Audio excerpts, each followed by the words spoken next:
সদায় যোৱাৰ দৰে আজি ওলালোঁ মই স্কুললৈ বুলি আৰু স্কুল ছুটি কৰিয়ে মই গ'লোঁ বজাৰলৈ। অন্য এটা কামো আছিলে, সেইটো কাৰণে আমি অকণমান দূৰৰ বজাৰখনৰ পৰা এয়া বস্তু কেইটামান লৈ ল'লোঁ আৰু কি বস্তু আনিছোঁ আৰু কি ৰেচিপি বনাওঁ আপোনালোকক দেখুৱাম। এতিয়া মই মাছ আনিছোঁ, বিলাহী, অকণমান শুকান জলকীয়া, ধনিয়া,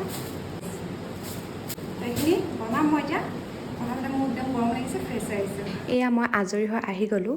আজি বনাম মই মাছ আৰু বাঁহগাজ, মানে মাছৰ সৈতে বাঁহগাজ দিম তেল নিদিয়াকৈ। আৰু মই লৈছোঁ কচ মাছ। কচ মাছত এনেও বহুত বেছি তেল থাকে আৰু এই মাছটো মই খায়ো ভাল পাওঁ কাৰণ কাঁইটো নাথাকে, সেইটো কাৰণে মই প্ৰায় এই মাছটোৱে আনি খাওঁ। মাছ কেইপিচ মই অকণমান ফ্ৰাই কৰাতে তেল ওলাই যে, তাতে মই পিঁয়াজ দিলোঁ। পিঁয়াজখিনি অকণমান ভাজিয়ে মই দিলোঁ বিলাহী। পিঁয়াজখিনি আৰু বিলাহীখিনি গলি যোৱাতে মই দিলোঁ শুকান পোৰা জলকীয়া আৰু নহৰু। তাৰপাছত মই বাঁহগাজখিনি দি পানী অলপ দি উতলিবলৈ দিলোঁ। নমাবৰ আগে মই দিলোঁ ধনিয়া আৰু ভোট জলকীয়া। খাবলৈ যে ইমান বেছি সোৱাদ। আপোনালোকে বাঁহগাজ দি এই মাছৰ বইলখন খাই কেনেকুৱা পাই জনাব। আজিলৈ আহিছোঁ, বাই।